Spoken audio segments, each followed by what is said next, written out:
Mas você sabe o que é caviar? Nunca vi nem comi, só ouço falar. Mas você sabe o que é caviar? Nunca vi nem comi, só ouço falar. Fala, apicultores! Tudo belezinha com vocês? Meu nome é Berata Rodrigues e sejam bem-vindos a mais um vídeo do nosso canal Apicultura, o canal que valoriza a literatura e defende a causa literária. Gente, faz um bom tempo que eu não gravo vídeo e graças a Deus por essa oportunidade maravilhosa, porque eu gosto muito de gravar conteúdo e, dentro dessa perspectiva, a gente vai dar continuidade às nossas aulas até terminar o livro A Jornada do Escritor, do autor Christoph Vogler, certo? Então, deixa eu desabilitar aqui a câmera, a webcam aqui do celular, para a gente dar continuidade à nossa leitura, beleza?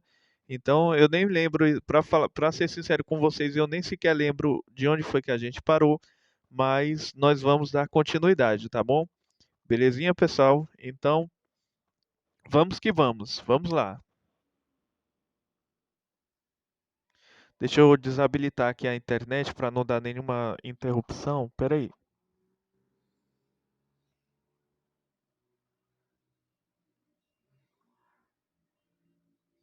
Pronto.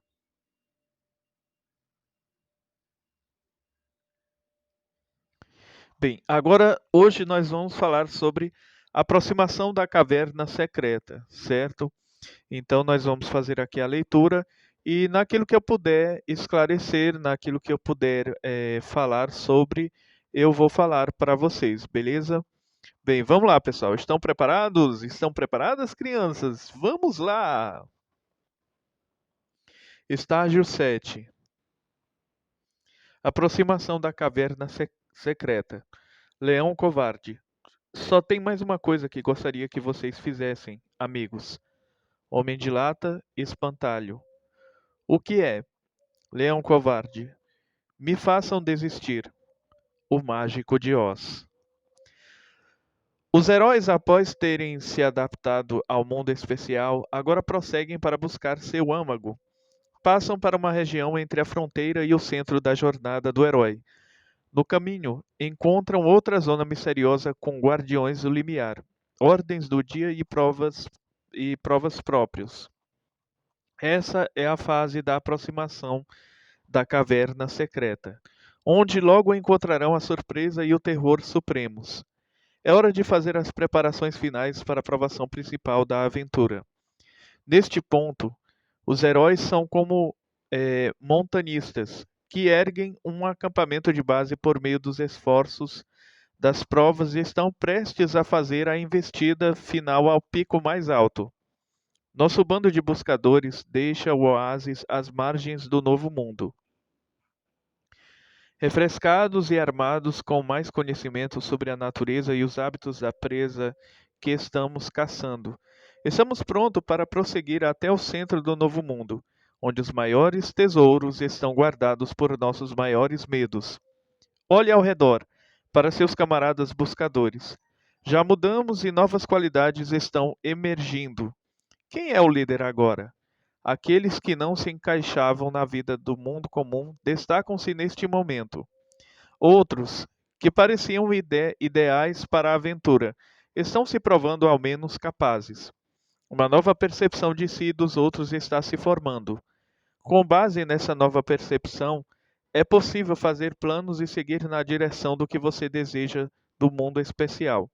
Logo você estará com tudo pronto para entrar na caverna secreta. Agora nós vamos aqui para o próximo tópico: funções da aproximação. Nas narrativas modernas, certas funções especiais encaixam-se naturalmente nessa zona de aproximação. Quando os heróis aproximam-se dos portais de uma cidadela dentro do mundo especial, podem parar para planejar, fazer o reconhecimento do inimigo, reorganizar ou refinar o grupo, ou o grupo fortificar-se e se armar, até dar a última gargalhada e fumar o último cigarro antes de adentrar a terra de ninguém. O aluno estuda para as provas semestrais. O caçador persegue a presa até seu esconderijo. Os aventureiros dão uns amassos numa cena de amor antes de lidar com o acontecimento central do filme. Gente, fazendo uma pequena parada aqui para refletir sobre esse tópico aqui, isso é verdade. Claro, eu não deixaria de discordar em hipótese alguma do Christopher Vogler. Afinal de contas, ele fez uma ótima pesquisa para elaborar esse livro aqui, A Jornada do Escritor. Mas é o seguinte, dificilmente alguém vai para a guerra sem ter estudado as táticas de guerra. Quando você vai se alistar para o exército, você já não vai diretamente para o campo de batalha, você não vai diretamente para a guerra. Do contrário, isso seria suicídio. Isso seria suicide, né? Como a gente fala no inglês. Seria um suicídio muito grande. Já imaginou um exército de 1 milhão de soldados despreparados, sem terem estudado as táticas de guerra, as estratégias de guerra para obter sucesso, êxito? Então seria um suicídio coletivo. Então, da mesma forma, os personagens, antes de se aproximarem da caverna, eles têm que fazer um planejamento, uma reorganização, de reformular novos conceitos, a fim de, como a gente fala, a fim de obterem sucesso, perdão. Se você observar no filme Matrix, o filme Matrix, tanto a trilogia, né? Eu não vou nem me referir ao quarto filme, porque eu não assisti o quarto filme. Para mim, o quarto filme foi péssimo, apesar de eu não ter assistido. Mas na trilogia, né, o Matrix 1, Matrix 2 Reloaded e Matrix 3, que é o Revolutions, existe um planejamento. Da mesma forma que o Neo, quando ele entra para a Matrix, o Neo ele é pré-programado, ele é preparado para aprender a lutar. Então ele aprende várias artes de luta, né, como o judô, o taekwondo, o karatê, né, jiu-jitsu. Enfim, ele aprende vários estilos de luta, mas ele também vai aprendendo com o Morfeu, que aqui, segundo a concepção do Christopher Vogler, é o mentor, é o professor, né, o velho ancião Morfeu, atua como o velho ancião, né, o professor do Neo, que é o herói, né, o personagem principal da saga Matrix. E o Morfeu não só ensina ele a lutar, como também dá algumas dicas para ele aprender a se situar no mundo da Matrix, para que ele não seja enganado, né? Não é à toa que foi um sucesso estrondoso, é, muito, muito grande mesmo. Para mim, na minha época, foi o melhor filme que eu assisti. Mas enfim, vamos continuar. Namoro, próximo tópico. A aproximação pode ser uma arena para se fazer a corte de forma elaborada. Talvez um romance se desenvolva aqui, ligando o herói e a amada antes que eles encontrem a aprovação principal. Em Intriga Internacional, Cary Grant conhece uma mulher linda, Eva Mary Sand, num trem enquanto escapa da polícia e dos espiões inimigos. Mal sabe ele que a mulher trabalha para espiões maléficos e foi destacada para atraí-lo a uma armadilha. No entanto, sua sedução sai pela culatra e ela se vê, de fato, apaixonada por ele. Mais tarde, graças a essa cena de união, ela se transforma numa aliada. Então isso acontece também, gente. A questão de namoro aqui, cujo tópico está falando, existe essa questão de a inimiga. A gente já viu desde o início da leitura desse livro aqui que os arquétipos eles não são permanentes. O que você quer dizer com isso, Biratã? Os arquétipos eles não permanecem sempre os mesmos. O herói pode vir de uma hora para outra, o herói pode atuar como vilão, o vilão, perdão, de uma hora para outra ele pode mudar para o arquétipo do herói. Lembrando, o arquétipo é um modelo de comportamento, certo? Então isso não significa dizer que um determinado personagem da, da sua trilogia ou do seu livro, ele vá sempre ser o herói, ou ele vá sempre ser o mentor, ou o vilão, o camaleão, o pícaro, enfim. Ele, em algum momento, ou então de uma hora para... Por exemplo, eu vou citar um filme aqui que eu gostei muito, um filme antigo chamado The Mission, A Missão. Nesse filme, tem um cara que ele é o vilão, ele contrabandeava os índios do Brasil e vendia para a Espanha. Mas ele teve uma desavença com o irmão dele e ele acabou matando o irmão dele. Porque ele sofreu, passou por uma traição, né? Porque ele era apaixonado por uma determinada mulher. E aí ele acaba matando, né? Traspassando o seu próprio irmão com uma espada, certo? Então ele, com a consciência pesada, ele escolhe uma pena para si mesmo, uma pena, um martírio, para ele pagar pelos pecados dele, e ele começa a carregar como se fosse um saco cheio de utensílios da guerra, né? Escudo, espada, escudo, espada, capacete, essas coisas. Ele carrega muita coisa pesada. E ele começa a escalar, né? Começa a andar pelos lugares lá aqui no Brasil. E chega um momento em que um dos índios. A cena é muito tensa, gente, porque parece que o índio vai matar ele, mas não. O índio, ele corta aquele fardo que ele carregava. E ali é uma das cenas que eu considero principais, mais emocionantes do filme, porque ele se liberta daquele fardo e ele chora muito naquela cena. Inclusive é o ator Robert De Niro, que se, se saiu muito bem com aquele papel.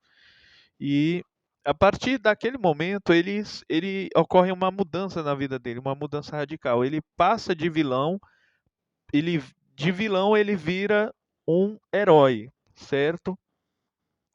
Ele vira um herói, certo? E os índios que atuavam, eram o arquétipo do inimigo, né? Eles viram aliados, certo? Então existe essa cumplicidade. Então eu estou citando aqui apenas um exemplo. Mas no que se refere aqui ao contexto do amor, né? Da questão do namoro e tudo mais, existe isso sim, não é? Existe isso sim. Então vamos continuar. Aproximação ousada é o próximo tópico. Alguns heróis têm a ousadia de ir até a porta do castelo e exigir que o deixem entrar. Heróis confiantes, comprometidos, farão essa aproximação.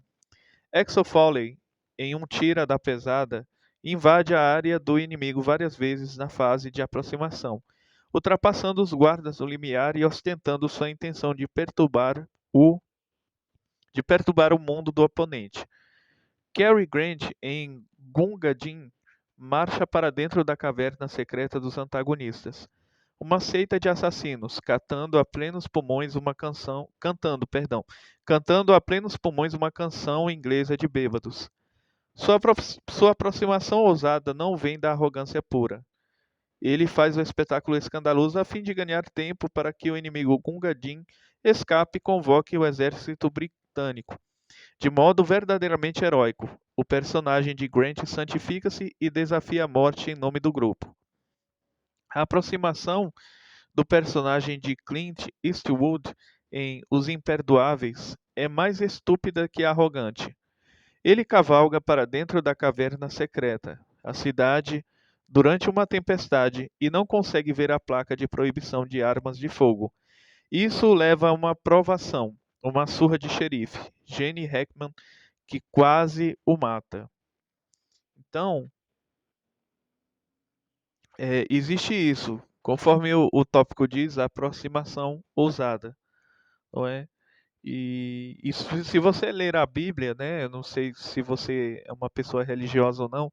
Se você ler uma Bíblia, se você ler os livros de primeiro Samuel, segundo Samuel, primeira aos Reis, segunda aos Reis, você vai ver que a trajetória de Davi é bem interessante, porque Davi, em alguns momentos, ele teve que adotar o arquétipo do inimigo e do aliado ao mesmo tempo. Ele teve que fingir, né, que a gente chama de camaleão. Ele teve que se camuflar de uma, digamos assim, de uma falsa identidade, onde ele. Só um minutinho, viu, pessoal? Só um minutinho. Esperem aí.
Pessoal, me perdoem aí. Eu vou tentar fazer o corte na edição do vídeo aí para ver se tem como fazer o corte, porque eu demorei bastante. Eu sei que ninguém tem, hoje em dia ninguém tem paciência para ficar esperando as coisas.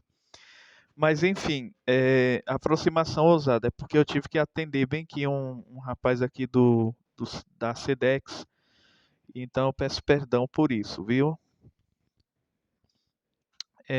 Conforme eu estava dizendo, vamos para a preparação para a prova, certo? A aproximação pode ser um tempo de maior reconhecimento e reunião de informações ou um período para vestir-se e se armar para a aprovação. Pistoleiros checam as armas, toureiros vestem cuidadosamente seus trajes brilhantes. É o que acontece com a maioria dos personagens principais, pessoal.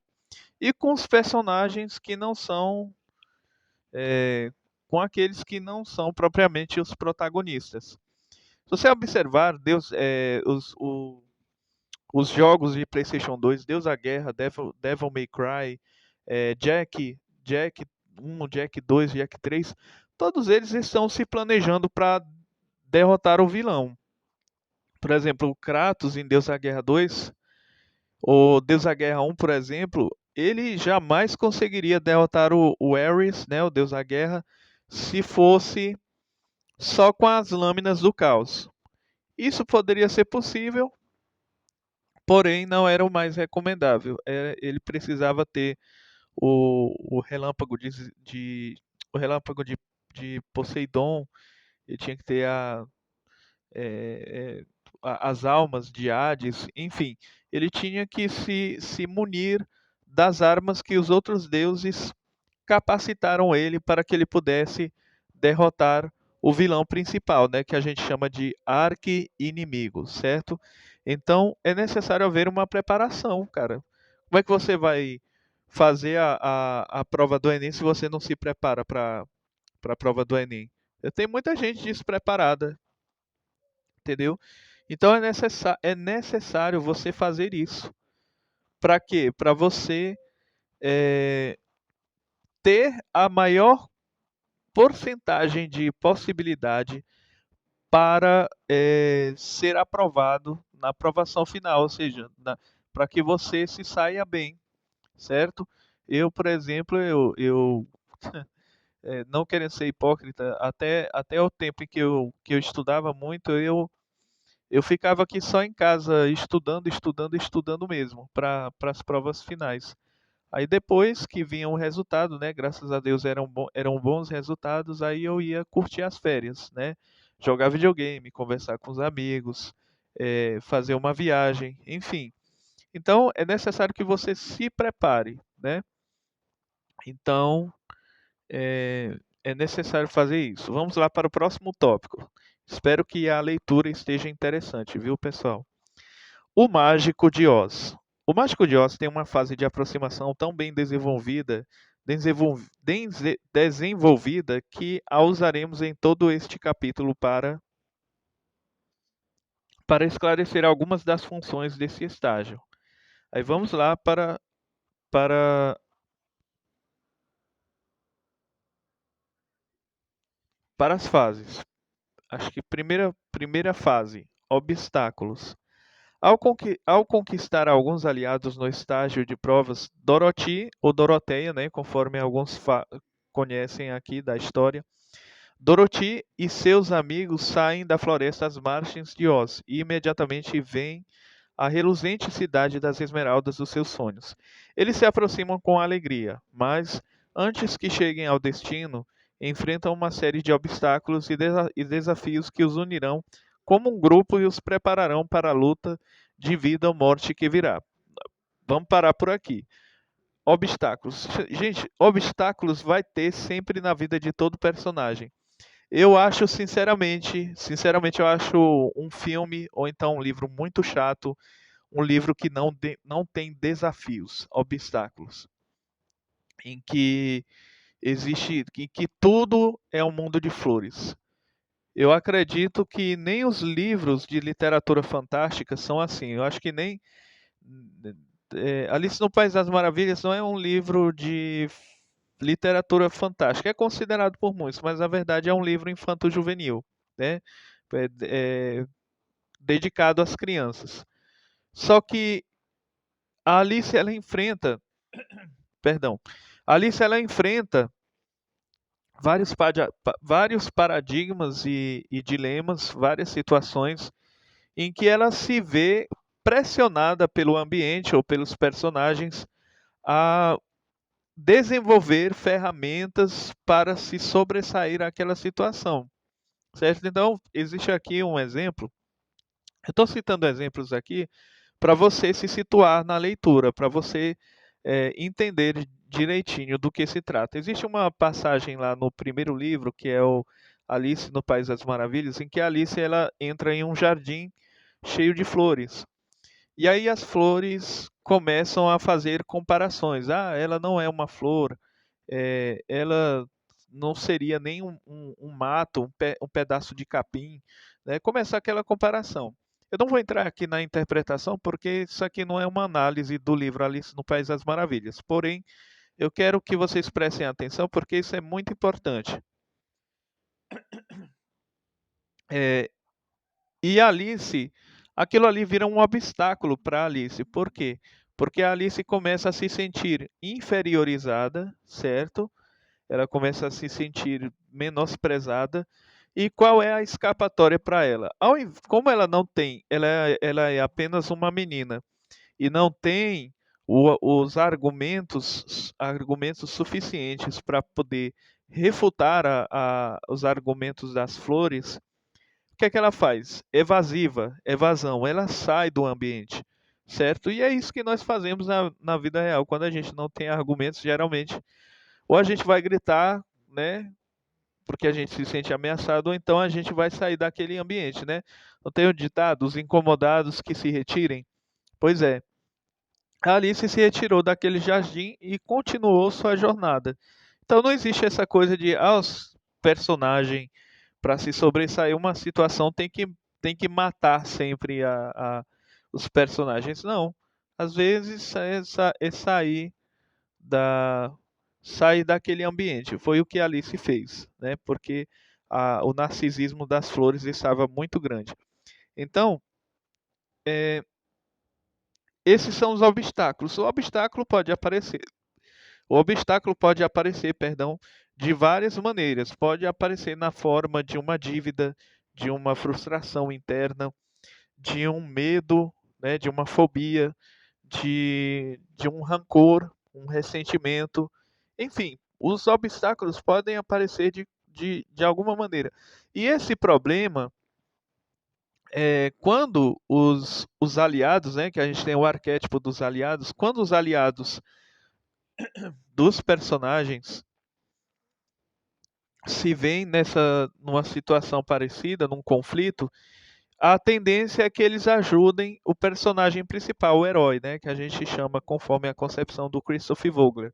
Então, existe uma mobilização que faz com que eles se ajudem uns aos outros, né? Se você observar no conto Mágico de Oz, cada um tem um ideal diferente. O leão quer vencer o medo, o espantalho quer ter um cérebro e o homem de lata quer ter um coração. São ideais diferentes e Dorothy quer ir para casa, quer voltar para casa. Então, dentro dessa perspectiva, cada um tem um ideal diferente. Só que aí, pelo fato de eles estarem unidos, eles vão em busca do tesouro, né, que o Christoph Vogler fala, o tesouro, a recompensa. E o tesouro nem sempre é dinheiro, né? O tesouro pode ser o tesouro de cada um, né? O tesouro para Dorothy era voltar para casa. O tesouro para o Homem de Lata era adquirir, ter um coração humano. O tesouro para o leão era vencer a fobia. E o tesouro para o espantalho era receber um cérebro, certo? Então, nós entendemos com isso que os obstáculos, eles de alguma forma servem para unir os personagens e não para separá-los.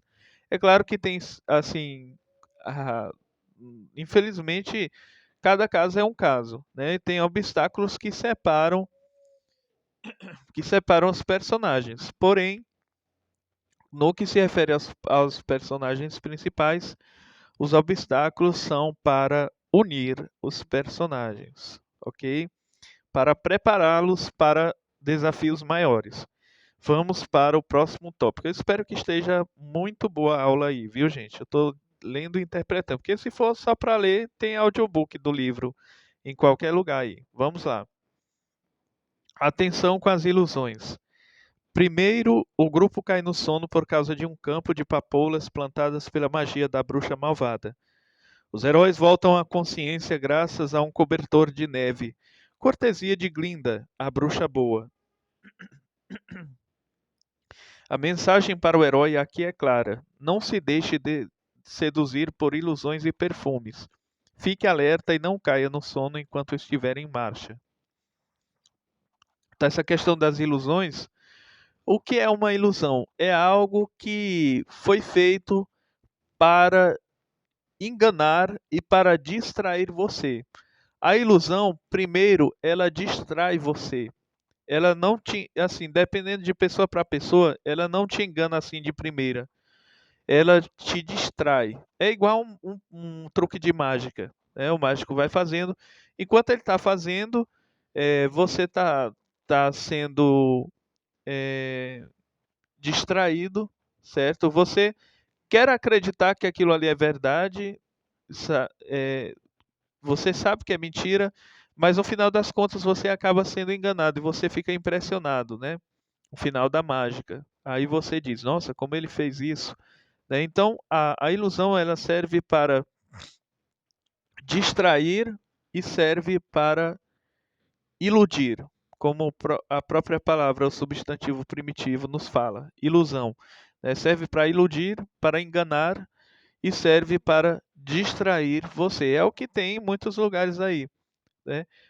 Muitas escolas aí substituíram, se nós pegarmos o exemplo das escolas primárias, as escolas de educação infantil, muitas escolas trocaram o ensino, ou seja, o ensino educativo, o conhecimento perdeu a sua validade, a sua validez, deixou de ser relevante e, por assim dizer, foi se substituindo pela distração, pela questão da ilusão, do entretenimento, né?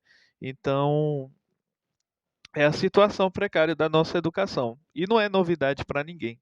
Vamos continuar aqui, pessoal. Próximo tópico: Guardiões do Limiar. Dorothy e seus amigos chegam à cidade e encontram o caminho bloqueado por um sentinela grosseiro, um guardião do limiar perfeito, que tem uma semelhança suspeita com o professor Marvel do primeiro ato. É uma figura satírica, uma imagem exagerada de um burocrata, cujo trabalho é impor cujo trabalho é impor regras estúpidas e sem sentido. Dorothy identifica-se como aquela que deixou cair uma casa na bruxa, malvada, na bruxa malvada do leste, e tem os sapatinhos de rubi para provar. Tudo isso faz com que ela ganhe o respeito do sentinela, que os deixa entrar de pronto, dizendo: Bem, aí a coisa muda de figura. É um cavalo de cor diferente. Mensagem: experiências anteriores à jornada podem ser o passaporte do herói para novas terras. Nada é por acaso, e cada desafio do passado nos fortalece e molda para o presente. Ganhamos respeito por ter chegado tão longe. Olha aqui, pessoal, interessante. Se você observar, entrando no contexto aqui do que o Christopher Vogler está falando, é, se você observar no primeiro filme, que é o melhor de todos, o Jogos Mortais, né? O filme Jigsaw, ou então Soul, a resposta para a liberdade do cara que estava sendo mantido em cárcere privado estava dentro da banheira. Só que como ele estava dormindo, obviamente, quando se está dormindo, se está inconsciente. E no final é que ele percebeu que ele se lembrou, né, que a gente chama no filme, a gente chama isso de flashback, certo? Que são momentos, são recortes de momentos passados, e ele tem um leve flashback e se lembra que a chave estava junto com ele e que a chave fugiu pelo ralo, ou seja, que a chave entrou pelo cano, e quem entrou pelo cano foi ele, né? Porque ele ficou lá, como se diz, até a morte dele. Então, muitas vezes a chave resposta para os obstáculos está bem no começo, não é? Então é interessante. Por exemplo, a chave resposta para Alice sair daquele país das maravilhas é simplesmente acordar do sono. Pronto. Alice não tinha que sei lá, inventar uma bomba atômica para explodir o País das Maravilhas, ou então matar os personagens. Alice simplesmente teria que acordar. Era isso. Então vamos lá para.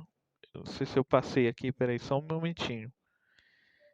Sim, outro mundo especial. Dorothy e companhia entram.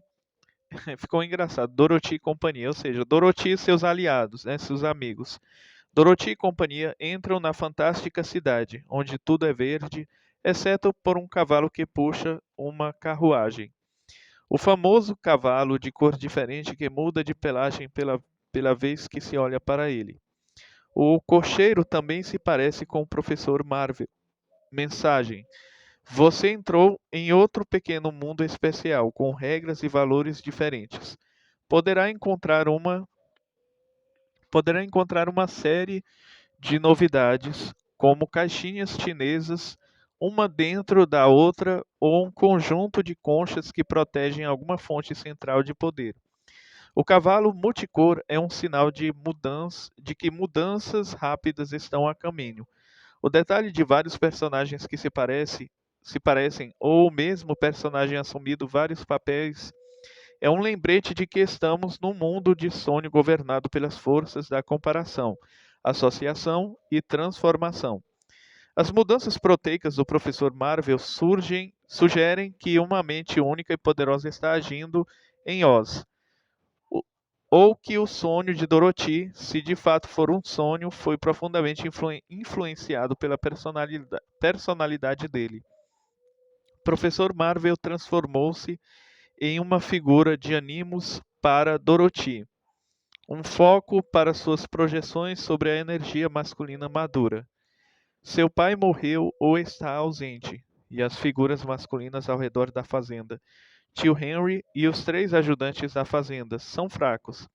Ela busca uma imagem do que pode ser um pai e projeta a energia paternal do professor Marvel em toda a figura de autoridade que vê.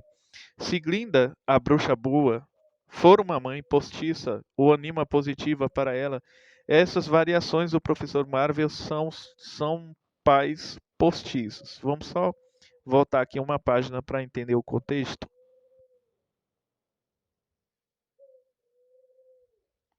Outro mundo especial. Então, existe essa coisa de intertextualidade. O que é intertextualidade? É um contexto dentro de outro contexto, certo? Você vai falar de um assunto fala de um assunto, de um outro assunto que tem a ver com esse assunto, e fala de um outro assunto que tem a ver também com o assunto inicial, com o primeiro assunto, certo? Então vamos supor, você fala sobre números. Esse assunto é extenso, tem muito assunto. De repente você fala sobre matemática, que tem a ver com números. Aí você aí fala sobre equação, que também tem a ver com números, obviamente. Então, é a questão da contextualização e intertextualidade. Você fala sobre tópicos diferentes, só que dentro do mesmo assunto, né?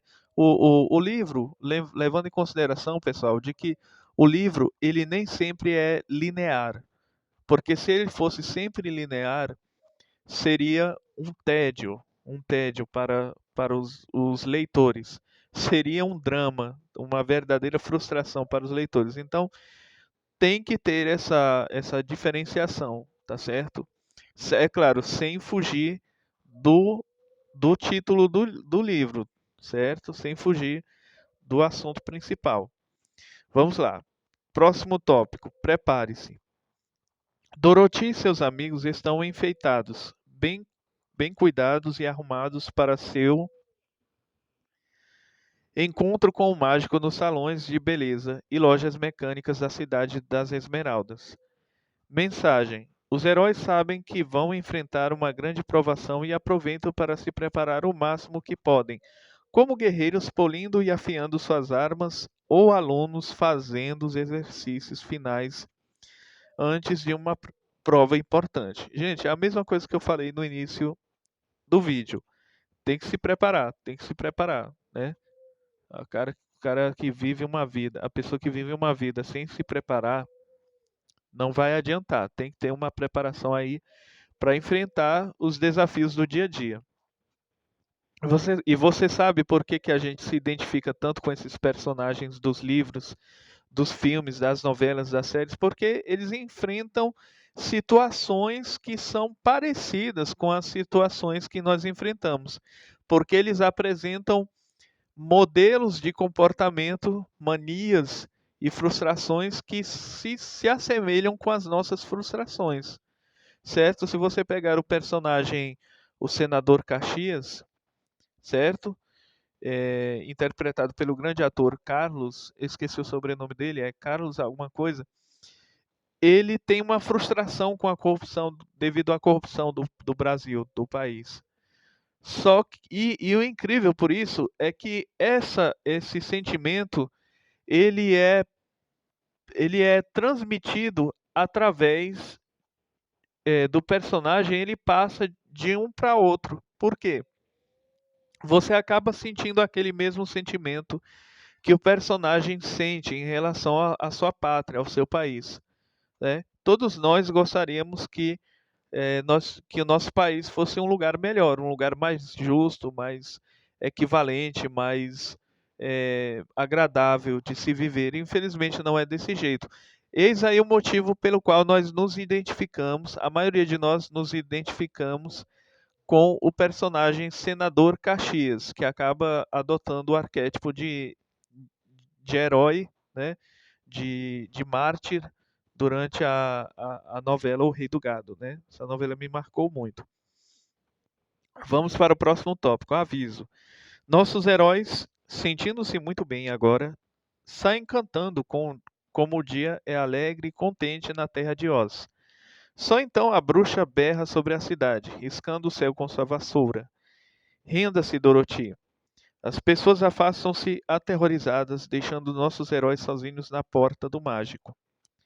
Mensagem: é bom para os heróis chegarem ao acontecimento principal em equilíbrio, com a confiança moderada pela humildade e pela consciência do perigo. Não importa o quanto as celebrações em Oz sejam histéricas, elas sempre parecem ser abafadas por uma aparição da bruxa. Uma estraga prazeres de primeira. Ela causa uma perturbação profunda na psique de Dorothy e arruinará todo momento prazeroso até ser enfrentada. O isolamento dos heróis é comum, como Gary Cooper tentando arregimentar apoio do povo da cidadezinha em Matar ou Morrer. Os heróis podem ver os companheiros dos bons momentos desaparecerem quando as coisas ficam complicadas. Vamos para o próximo tópico, pessoal. Outro limiar. Nossos heróis batem na porta do mágico e uma sentinela mais tarde, Rude, outra cópia do professor Marvel, põe a cabeça para fora. Suas ordens são: ninguém, de jeito nenhum, vai entrar para ver o mágico. Apenas a informação de que ele está falando com a bruxa Dorothy o convence a ir consultar o mágico. Enquanto ele está fora, o leão canta: se eu fosse o rei da floresta, o que expressa suas aspirações. Mensagem: talvez seja necessário apresentar as credenciais de experiência repetidamente, em sucessivos estágios de autoridade, quando atrasados por obstáculos. Uma boa ideia para os heróis é se familiarizar com os camaradas de aventura e descobrir suas esperanças e sonhos. Vamos lá, pessoal. Apelo emocional para um guardião. Não é porque eu tô sem assunto não, viu, gente? É porque senão o vídeo vai ficar muito grande. Mas enfim, se ficar muito grande não tem problema não. Aqui no canal tem vídeos de até 1 hora acho que 1 hora e 40 minutos, se eu não me engano. 1 hora e 20. Mas enfim. Apelo emocional para um guardião. O sentinela volta para dizer que o mágico os manda irem embora. Dorothy e seus companheiros ficam arrasados e lamentam. Agora nunca terão seus desejos atendidos e Dorothy nunca voltará para casa. A história triste faz o sentinela chorar copiosamente e ele os deixa entrar. Mensagem: às vezes, quando o passaporte da experiência não mais funcionar para fazer com que se ultrapasse um portal, o, o apelo às emoções pode derrubar as defesas dos guardiões do limiar. Estabelecer um laço sentimental e humano pode ser a chave. Então, existe muito isso. Às vezes, você vai falar com um guardião do limiar, né? Que é aquele que guarda a entrada para o mundo especial. E é o seguinte, nem sempre você vai comprar ele com as suas experiências de vida. Ah, eu sofri muito isso, sofri muito aquilo. Às vezes você vai ter que dar uma moeda, um dinheiro, né, pechinchar com ele, negociar com ele, né, fazer o business, né, negociação. Você vai ter que contar uma piada para ele, ok? Você vai ter que contar, dizer, é, falar alguma informação que deixe ele curioso, certo? Então é necessário, por exemplo, no filme The Silence of the Lambs, O Silêncio das Ovelhas ou O Silêncio dos Inocentes, o, o doutor Lecter, né, Hannibal Lecter, ele atua como vilão, mas ele também tem o arquétipo do guardião do limiar. Por quê? Porque ele tem as respostas para a protagonista, que é a Clarice Starling, para ela compreender como funciona a mente do arqui-inimigo, do vilão principal. Então ele atua como o Hannibal Lecter. Ele exerce esses três arquétipos: o arquétipo do vilão, o arquétipo do mentor, né, o velho sábio, o professor, e o arquétipo do guardião do limiar, né? Apesar de que, digamos assim, o guardião do limiar é como se fosse o dono lá da penitenciária, né? mas digamos que seja ele, né? É praticamente ele porque ele tem a chave para ela adentrar o mundo, a caverna, né? Digamos assim, a caverna ou o mundo especial, né? Que é o território do, do Buffalo Bill, né? Que é o vilão principal do primeiro filme, que é O Silêncio dos Inocentes. Vamos lá para o próximo tópico. Um teste impossível. Nossos heróis cruzam ainda outro limiar quando são anunciados na sala do trono de Oz pelo Sentinela, agora um amigo. Oz é uma das imagens mais terríveis já vistas num filme até então. A cabeça gigantesca de um velho raivoso, cercada por chamas e trovões. Ele pode realizar desejos, mas, como os reis dos contos de fadas, é mesquinho com seus poderes e impõe testes impossíveis à esperança de que você desista e o deixe em paz. Dorothy e os amigos recebem a tarefa aparentemente inalcançável de capturar a vassoura da bruxa malvada. Mensagem: é tentador pensar que se pode simplesmente entrar no território estranho, pegar o prêmio e ir embora. A imagem incrível de Oz nos lembra de que os heróis estão desafiando um status quo poderoso, que pode não compartilhar de seus sonhos e objetivos. O status quo talvez viva segundo hábitos ou neuroses poderosos que devem ser vencidos antes de se enfrentar à aprovação principal. Oz, o professor Marvel, em sua forma mais poderosa e assustadora, é uma figura de ânimos negativa, o lado obscuro da ideia de pai que Dorothy tem. Dorothy precisa lidar com seus sentimentos confusos sobre a energia masculina antes de poder confrontar sua natureza feminina mais profunda. O status quo poderia ser alguém de uma geração mais velha, um governante que reluta em abrir mão do poder ou um pai ou mãe que não quer admitir que o filho cresceu. O mágico, nesse momento, é como um pai incomodado, nervoso por ser interrompido e ter exigências impostas a ele pelos mais jovens. Essa força parental irritadiça deve ser apaziguada ou enfrentada de alguma forma antes que a aventura possa prosseguir. Precisamos passar nas provas para ganhar a chancela de forças parentais. Às vezes, os pais apresentam condições impossíveis para dar amor e aceitação. Parece que nunca vamos conseguir agradá-los.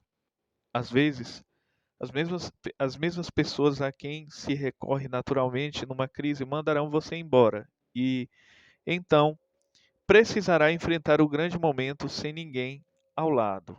Vamos para o próximo tópico. Território xamânico. Os heróis passam para a região tenebrosa que cerca o castelo da bruxa malvada. Aqui encontram mais guardiões do limiar, os servos sinistros da bruxa e os macacos voadores. Dorothy é sequestradora pelos macacos e seus companheiros levam uma surra e se espalham. O Homem de Lata fica amassado e o espantalho é rasgado, membro, membro a membro. Mensagem: quando os heróis aproximam-se da caverna secreta, devem saber que estão no território do xamã, na linha entre a vida e a morte. O espantalho esquartejado e espalhado pelos macacos lembra-se de visões e sonhos que sinalizam seu posto de xamã. Os candidatos a xamã, não raro, sonham que são desmembrados por espíritos celestiais e remontados na nova forma de um xamã. O fato de Dorothy ter sido levada pelos macacos representa o tipo de coisa que acontece aos xamãs quando viajam a outros mundos, certo? Não vou explicar aqui porque também não sei explicar isso aqui. Não adianta eu forçar a barra. Vamos para o próximo tópico.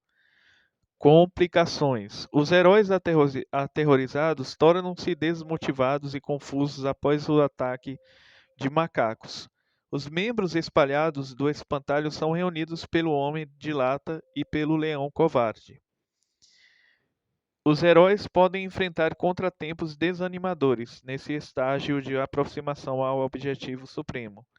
Esses reveses do acaso são chamados de complicações dramáticas. Embora possam parecer nos destruir, são apenas mais uma prova à nossa disposição de prosseguir. Eles também permitem que nos reconstruamos de forma mais eficaz para percorrer o terreno estranho. Então, muito interessante essa interpretação, porque, conforme o Christopher Vogler falou, são complicações dramáticas, né?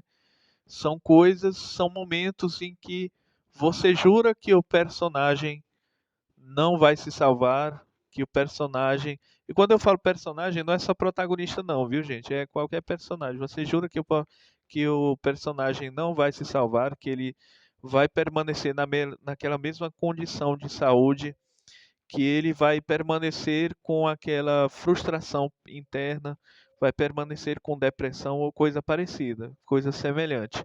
Então, são as complicações dramáticas, que são os conflitos pelos quais todo mundo passa, certo? Apostas mais altas. É o próximo tópico. Apostas mais altas. Vamos lá. Dorothea agora está presa no castelo. A bruxa, espelhando a ação de sua sócia, a senhorita Gucci, prende Totó num cesto e ameaça jogá-lo no rio caso Dorothy não lhe entregue os sapatinhos de Rubi. Ela concorda em entregá-los, mas a bruxa é afastada pelo encanto protetor de Glinda quando tenta pegar os sapatinhos. A bruxa percebe que nunca terá os sapatos enquanto Dorothy estiver viva e coloca diante dela a ampulheta com a areia vermelha como sangue seco. Quando o último grão cair, Dorothy morrerá. Mensagem: outra função do estágio de aproximação é aumentar as apostas e fazer com que a equipe volte a se dedicar à missão. O público talvez precise se lembrar do relógio que avança, ou da bomba relógio da história. A urgência e a característica da vida ou morte da questão precisam ser enfatizadas. Totó no cesto é um símbolo repetido de intuição reprimida pela anima, ou seja, pela alma, negativa da bruxa, senhorita Gucci. O medo que Dorothy tem do seu lado intuitivo continua obstruindo sua criatividade e confiança, mas elas voltam a aparecer como Totó. Os sapatinhos de Rubi são uma imagem onírica profunda, que representa tanto os meios de locomoção de Dorothy em Oz quanto sua identidade, sua integridade indestrutível. Os sapatos são um presente tranquilizador da mentora, o o reconhecimento de que ela é um ser único, com uma essência que não será abalada por eventos externos. São como o fio de Ariadne na história de Teseu e o Minotauro, uma ligação com uma anima positiva, carinhosa, que a guia através dos mais sombrios dos labirintos. Então, esses momentos, né, que são as complicações dramáticas, eles acontecem mesmo e a situação vai se apertando para criar também um clima de tensão no leitor ou no telespectador, né? Dependendo se ele está assistindo o filme, né, baseado no livro, ou se ele está lendo só o livro mesmo. Isso é para gerar tensão, certo? Para fazer com que o leitor ou telespectador se sinta pressionado mediante aquela situação, ok? Então, eu faço isso. As complicações dramáticas estão muito presentes nos meus livros, né? Principalmente no Código da Fantasia. É uma complicação dramática bem embaraçosa, viu? Vamos para o próximo tópico. Reorganização. Totó escapa do cesto, como no primeiro ato. Corre para fora do castelo e junta forças com os três amigos que ainda estão reconstituindo o espantalho. Totó os leva para o castelo, onde ficam apavorados com a tarefa de tirar a indefesa Dorothy do local ameaçador e bem protegido. A responsabilidade de avançar com a aventura recaiu sobre os três aliados de Dorothy. Esse local é tão terrível que não há sequer ajuda de magos e bruxas bondosos. Chegaram até ali como palhaços. Agora precisam ser heróis. Mensagem: Totó age novamente como a intuição de Dorothy. sentindo que é o momento de convocar os aliados e as lições aprendidas para resgatá-la da prisão. O estágio da aproximação também é o momento de reorganizar o grupo, promover alguns membros, separar vivos, mortos e feridos, atribuir missões especiais e assim por diante. As máscaras arquetípicas precisam ser trocadas, pois os personagens devem desempenhar novas funções. Com a liberdade de ação cercada, Dorothy mudou as máscaras arquetípicas, trocando a de heroína pela de vítima, o arquétipo do desamparo. Os três companheiros também trocaram de máscaras, sendo promovidos de palhaços pícaros ou aliados para heróis plenos que conduzirão a ação por algum tempo. O público talvez ache que as opiniões sobre os personagens estão sendo subvertidas, pois novas qualidades surpreendentes emergem sob a pressão da aproximação. A sensação de que os heróis precisam enfrentar algumas coisas sem a ajuda de espíritos protetores é uma reminiscência de muitos contos míticos de viagens ao mundo inferior.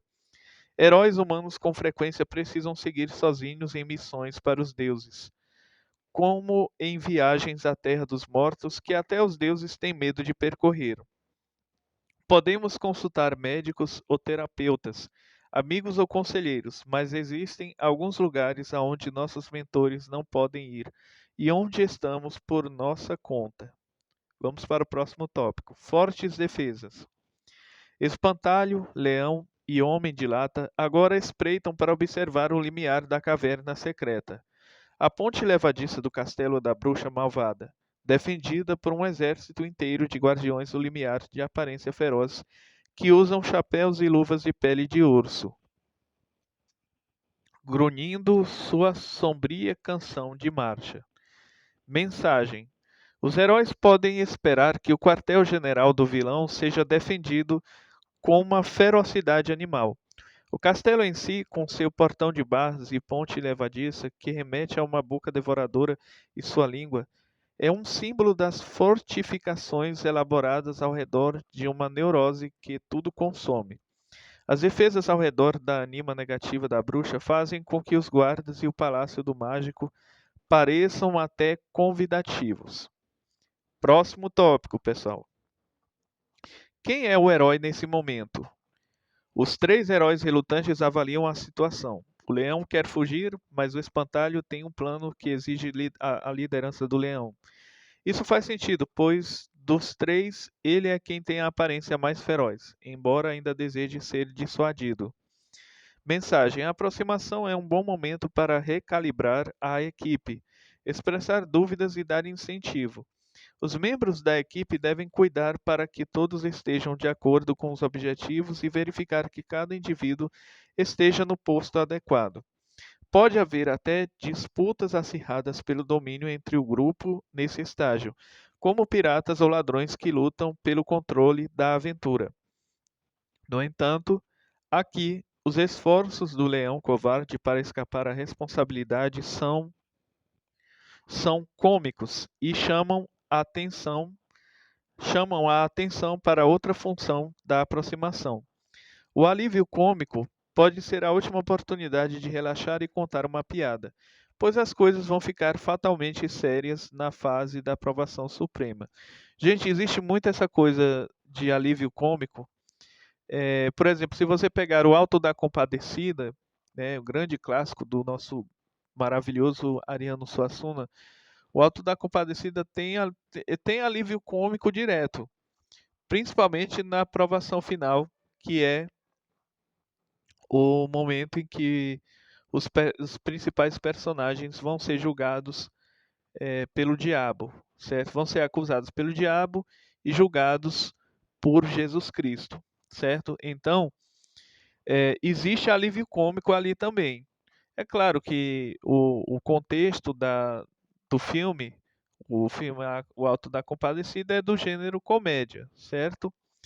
Porém, isso existe também até mesmo nos filmes de terror, né, cujas cenas são predominantemente sérias e tensas, certo? Então existe isso. Existe isso. Eu adoro alívio cômico. Porque assim, é pra.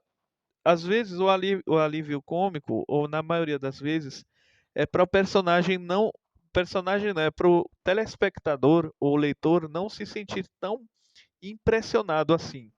Então é para trazer aquele alívio cômico e, e haver um momento de descontração, certo? Não é de distração, é um momento de descontração. Então, alívio cômico é só para acalmar os ânimos de quem está lendo o livro ou de quem está assistindo. Entrando, vamos para o próximo tópico. Entrando na mente do adversário. Como parte da aproximação, os três heróis tentam tramar um plano enquanto se aproximam do portão. Três vigilantes os atacam e, depois de uma luta na qual trajes voam pelo ar, nossos heróis emergem vestindo os uniformes e os chapéus de pele de urso dos inimigos. Sob esse disfarce, juntam-se ao pelotão de vigilantes em marcha e entram de uma vez no castelo. Mensagem: aqui os heróis empregam o mecanismo de entrar na pele dos guardiões do limiar diante deles. Como os índios da planície que vestem túnicas de búfalo para aproximar-se da presa, os heróis literalmente vestem a pele dos adversários e se misturam a eles. Em Roma, faça como os romanos. Esse aspecto da aproximação ensina que devemos entrar na mente daqueles que parecem estar no nosso caminho. Se entendermos ou nos identificarmos com eles, o trabalho de vencê-los ou absorver sua energia ficará muito mais fácil. Poderemos transformar seus ataques em oportunidades para assumir sua pele.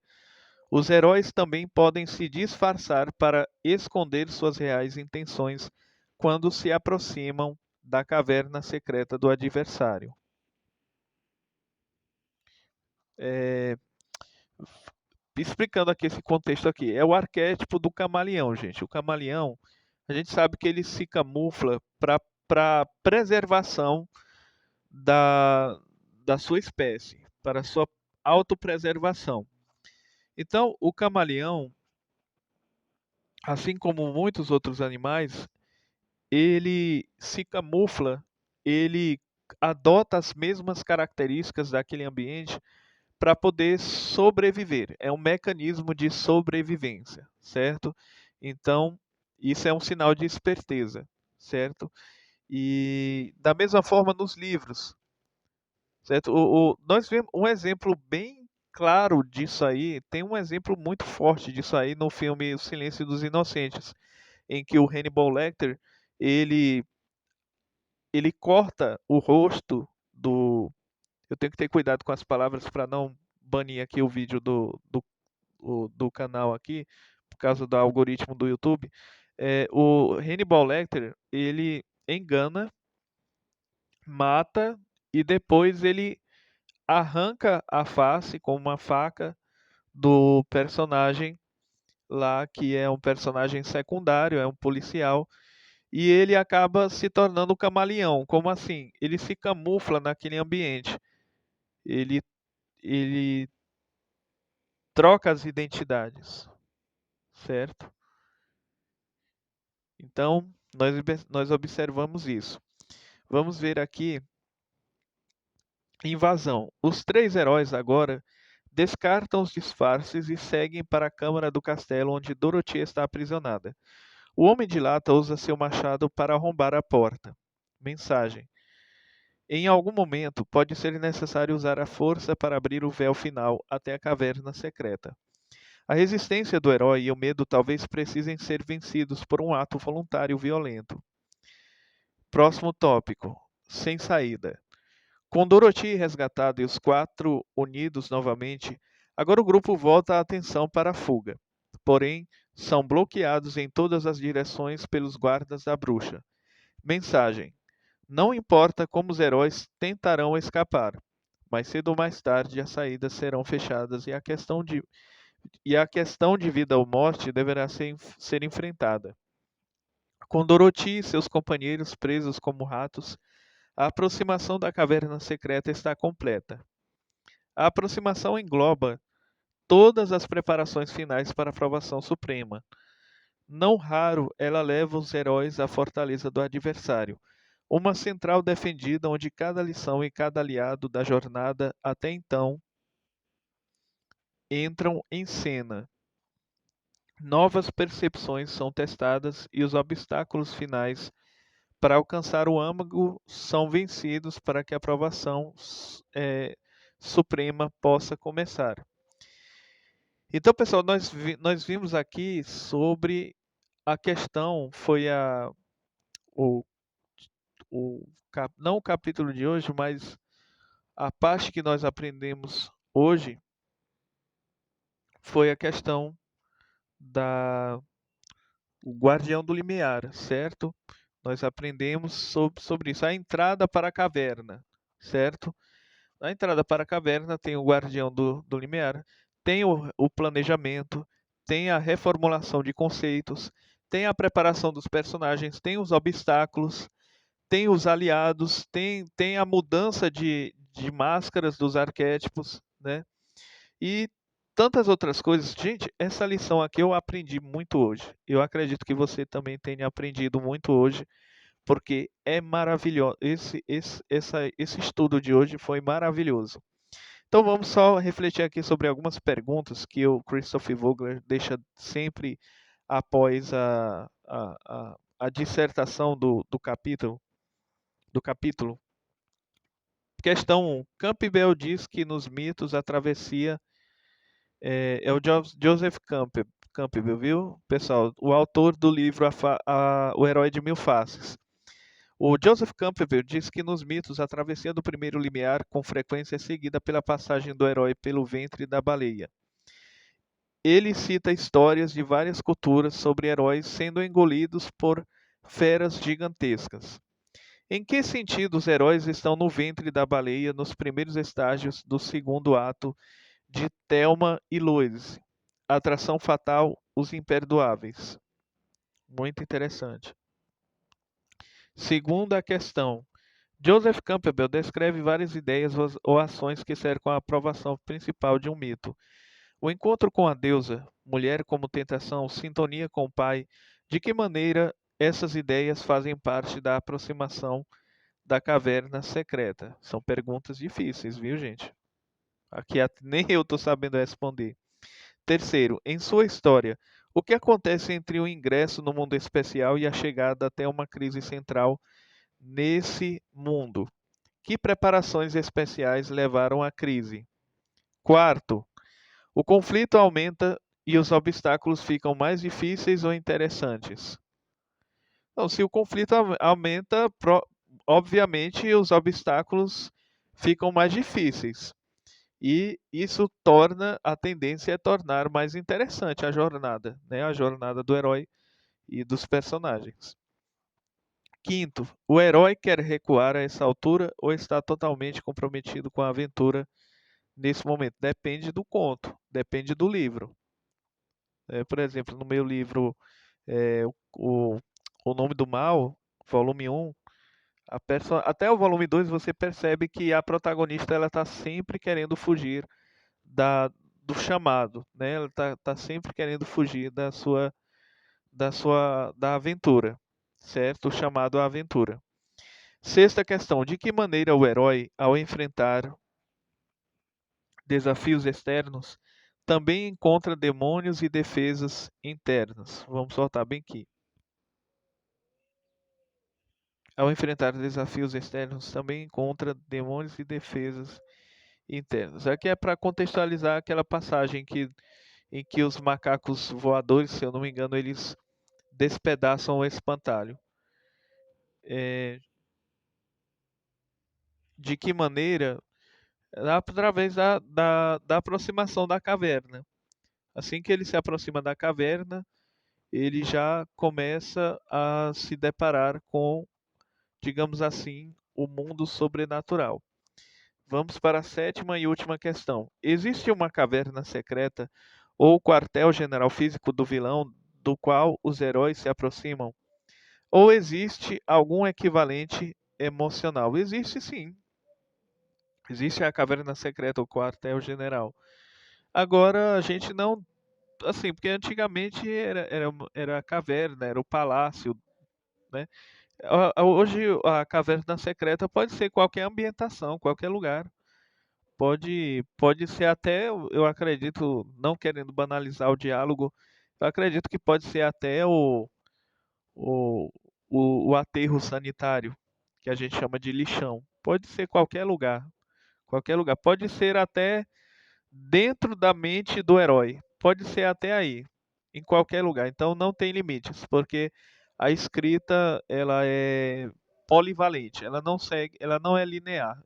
A escrita criativa ela deve seguir vários arquétipos e várias maneiras de se inovar. Afinal de contas, fica muito chato você pegar aquilo que já existe de uma certa forma e, e fazer o mais do mesmo, né? Pessoal, nós paramos aqui na aprovação, certo? O que nós vamos ler na próxima aula é o estágio 8, certo? A gente queria deixar os meus contatos aqui para quem quiser conversar comigo. Você pode conversar comigo através do WhatsApp 89-99982-0768. Repetindo, 89-99982-0768. Você pode falar comigo através do WhatsApp ou mandar mensagem através do Gmail, certo? Rodrigues Ubiratã, tudo minúsculo. Rodrigues Ubiratã, com N, 788@gmail.com, ok? Então você pode conversar comigo e o que eu puder, no que eu puder ajudar você a estruturar seu livro, eu estou à disposição, viu, gente? Então muito obrigado desde já e Deus abençoe. Muito obrigado por terem me acompanhado até aqui e até a próxima, viu, pessoal? Tchau, tchau.